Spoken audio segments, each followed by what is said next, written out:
Kansa, wapastem tsikason. So welcome today. Today I'm going to be showing you how to take some of the medicines that we had harvested and how to make some of the medicine tea. And today we're going to be taking the legume or the mint, wild mint that we picked, as well as the wataspamitson, the rat root we picked, and I'm going to be showing you how to make them into maskikiwapoy or medicine tea for colds and flus and stuff like bronchitis and stuff that we traditionally use these medicines and that tea for. But of course, we've got to be very careful when we're making the medicines because we don't want to be hurting anybody or we really have to know what we're doing. With these two medicines, they're fairly common and they're fairly harmless if you use them right. Now, of course, with the legume or the wild mint, it's just mint tea, and we use that a lot in our cold remedies and such. But with that, very safe to drink in a tea. However, with wataspamitson, you got to be very careful because wataspamitson can be harmful if used the wrong way and you use too much of it.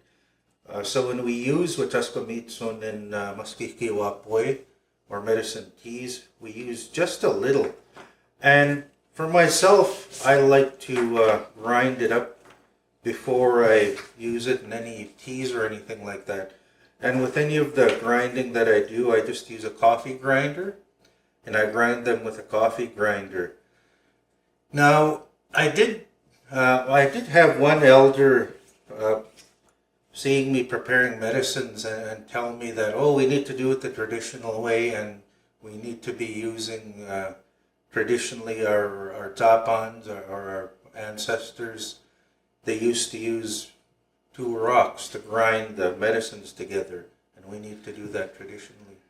So I was talking to one of the elders that I was fabulous for, and I asked the elder about this, and the elder just sort of smiled and said, well, we use what we have, what's available to us, especially when we're preparing medicines. And he kind of smiled and he said, you know what? If my tapan had a coffee grinder, he would have used a coffee grinder. But he didn't, so all he had was 2 rocks, so that's what he had to use. And he smiled and he said, I use a coffee grinder any day. I wouldn't use 2 rocks. That's a lot of work. And he kind of laughed. So I took that as it's okay. We use what we can to make our lives easier. So I use a coffee grinder. So you'll see I've got 3 pieces of wataspamitson here, and they're about 3 or 4 inches long each. And because I do use a lot of wataspamitson, I'm not going to need very much to make this cold maskikiwapoy, this cold medicine. But since I'm grinding some, I'm gonna grind a fair bit of it. So I'm just gonna break it into about 1-inch pieces before I put it in my coffee grinder. And I want to get it as close to a powder as I can, just so it's not only easier to measure when I'm putting it in the tea, but it'll infuse a lot better into the tea, and that medicine will go much easier into the tea once it's ground up. So with me, I've got a heavy duty coffee grinder here. Now you don't need to go out and buy yourself a big fancy coffee grinder. I bought a big one just because I do a lot of work with herbs and grinding them and usually grinding a lot. So you can even just get the small 1-cup coffee grinders and those work just fine. But like I said, I've got a heavy-duty industrial coffee grinder. I'm just going to throw that in there and quickly grind it until it gets as close to a powder as possible, or at least gets broken up. So it's going to get really loud here while I turn on my coffee grinder. And with the coffee grinders, it doesn't take very long for them to do their work. So this is already grinding pretty good, but I'd like to get it a bit more ground. And usually I'll shake it just to make sure the larger pieces settle in the grinder. And again, I'll check just to make sure that most of those bigger pieces have settled. And I've got a fair bit of powder here, so I'm not going to go and completely grind it because we have enough for what we need, but I'm just going to put it in this container here.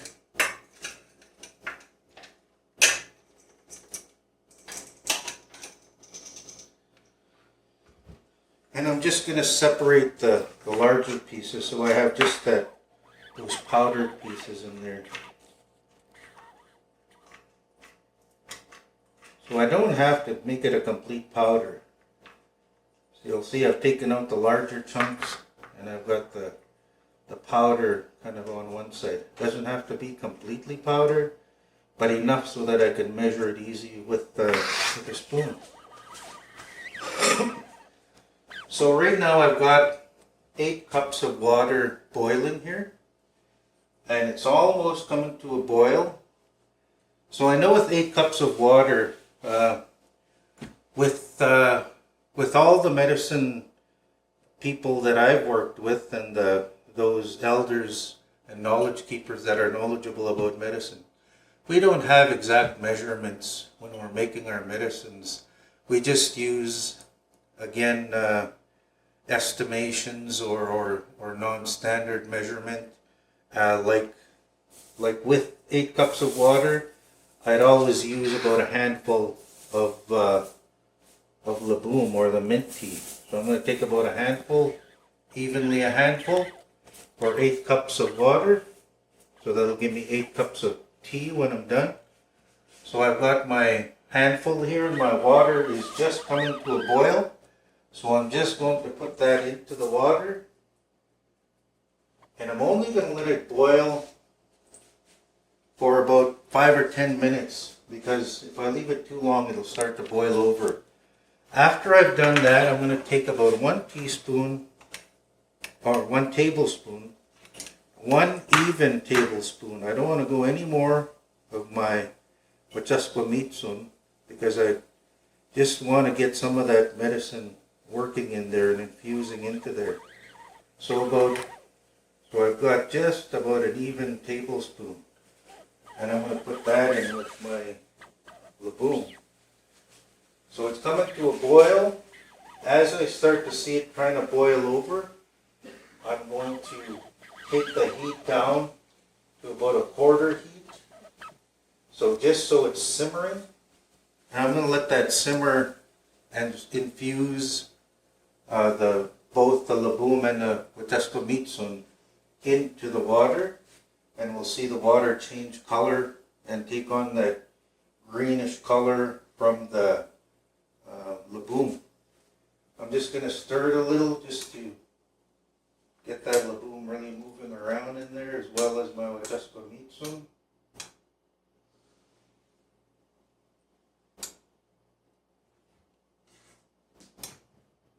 And I'm just going to let it simmer just for a few minutes. It's just like making a cup of tea. It depends on how long you let your tea sit in the water. It makes it stronger and stronger.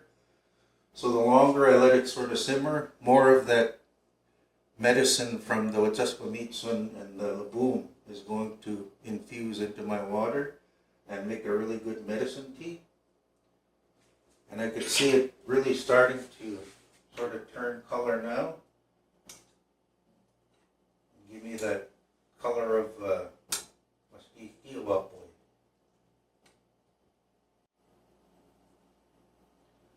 So it's just finished simmering. Now I'm going to turn off the heat, because I can notice just using my spoon and seeing that it's got that nice greenish color, telling me that the Laboom, the mint, has clearly infused into my water. And with the Wachaspamitsun, it's not really going to give me a color, but I can tell that it's infused So now, the next step I do is one very important step that we as Nihiawak were taught to do. And I found that a lot of people have stopped doing this. But for myself, I like to honor my knowledge keepers by doing it the way I was taught and the way they passed the knowledge on to me. And with that, with those teachings, with any kind of medicines or we're using to heal our body, we are always taught to give thanks for the medicine. That we give thanks to the plants that gave their lives to give us the medicine. And we always keep that throughout the whole process. So an important part of healing our body, we are told, if we miss the step of giving thanks, then those plants are probably not going to work 100% for me because I'm not showing them thanks. So in turn, they're gonna not be honored. So they're not gonna really give me the full medicine that I need. So I've always been taught give thanks and for the medicines when you use them, and smudge them and give thanks for them. So I'm just gonna do what I was taught. We all have different teachings, but I was taught with any medicines, even my Laboon tea, my Maskikiwa boy, was taught to do that as well. So of course, anytime we're smudging, we first smudge ourselves just to cleanse our body and our spirit. I remove my hat.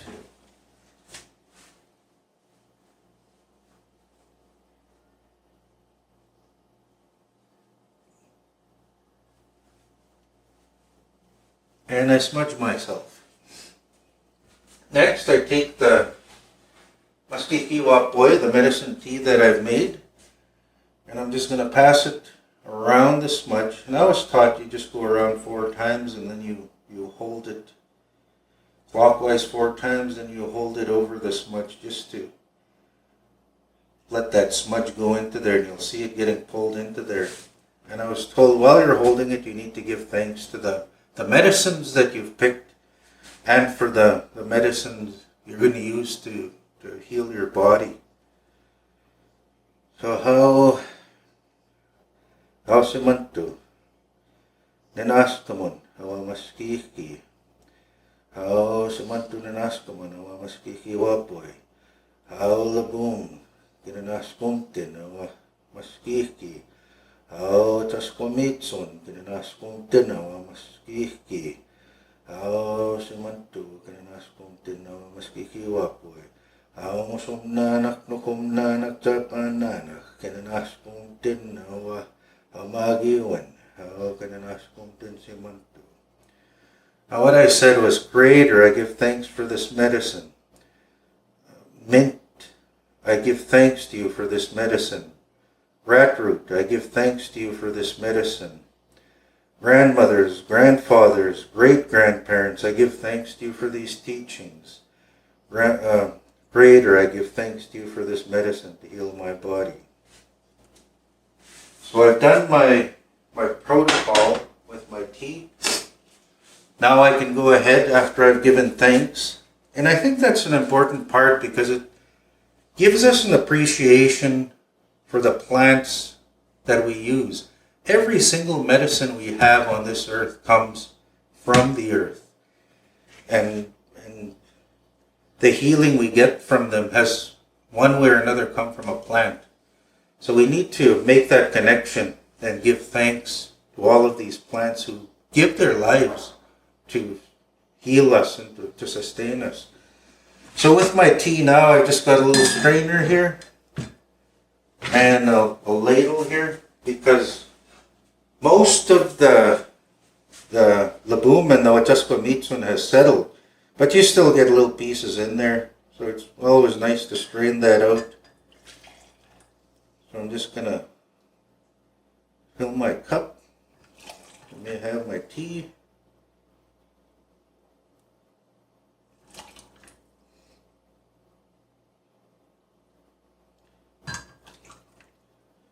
Strain that out.